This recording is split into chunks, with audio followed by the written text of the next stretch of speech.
यही से कहट हमसे कॉले तू चैट हो, वही रे जगह पे हो जाए तो सेट हो।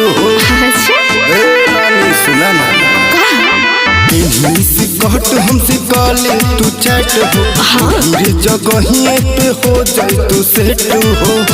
जिंदगी के मजा तू लूट लाना हो। तो सुनी ना